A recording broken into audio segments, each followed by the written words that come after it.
All right, why don't we jump into the next question? So, if someone is feeling anxious about everything that's been going on in the stock market, in the economy, with the tariffs, what do you think is like the smartest thing that they can start doing with their money today? Yeah, I think the biggest thing is don't make any like irrational decisions. I think that's what a lot of people do. We see it all the time. Like, and when things like this happen, they sell out, they do crazy things. I think we just need to breathe and like understand that it's okay to feel this way. It's okay to be a little anxious. Of course, all the media is feeding us all this stuff, and we aren't really sure what's going on. So I think the biggest thing is to just relax and then probably assess your situation. You know, if you need to reel back in your spending, we've already talked about this, reel back in your spending. I think that's what a lot of financial experts would say, like probably look at your expenses. Are there things that you can cut out? Can you boost up your emergency fund? If you don't have anything in savings, this is your time. You really need to watch what you're spending and put everything you can into a high yield savings account to set aside for an emergency. I think that's the biggest thing for me is just making sure that, you know, we don't know what's coming up. So maybe just be a little bit more prepared for what the future could hold.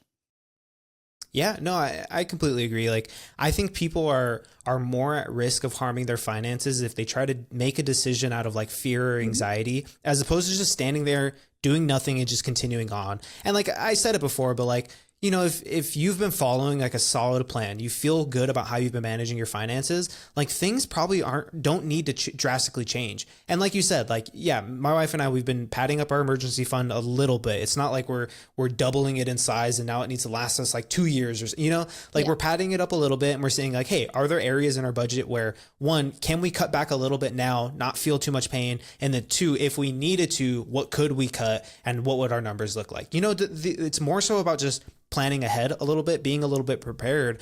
But yeah, I think if you're feeling anxious with all of what's going on, like one, I think you got to just turn off the news, you know, like until the numbers in front of you look different.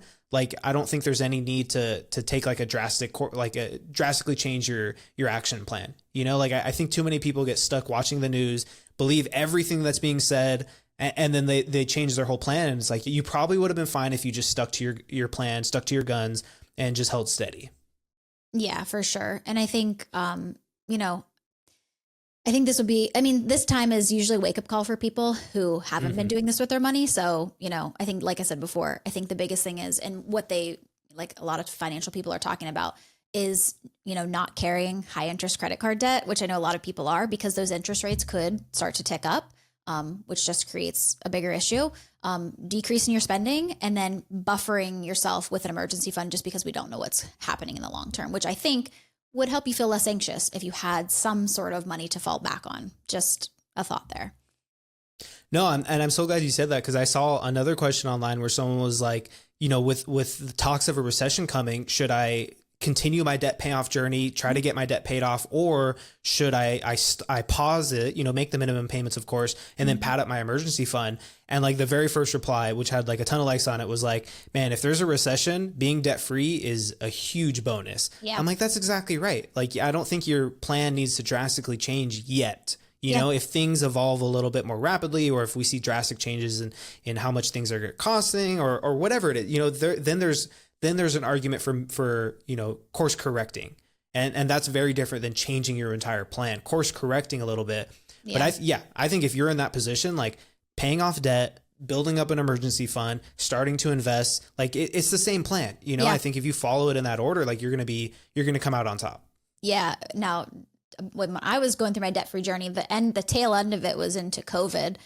And so that's whenever I was finishing paying off my student loans. And that's whenever the interest was 0%, which was like a gift from God for me to like finish my debt-free journey. Because it did take a few months off because I wasn't paying as much interest. But what I did, because you didn't have to make payments during that time, and there was some talks of like forgiveness, I was actually taking the money that I was paying towards all those debts and I was putting it in a savings account for a little bit, because COVID was I wasn't sure if I was going to get laid off. Like, I was working from home, like still working, but I wasn't sure. So I was taking all that money and just putting it in my savings account. Once like my job was like back to normal and like student loans were kind of like, I was like, I don't think this is going to happen. I did go ahead and just take that money and then pay it towards my debt. So I think there's a way you could do that too. But I wouldn't like be spending that money on something else. But if you want to kind of pad up your emergency fund or just pad your savings a little bit while we work through the next few months, I don't think there's a problem with that either.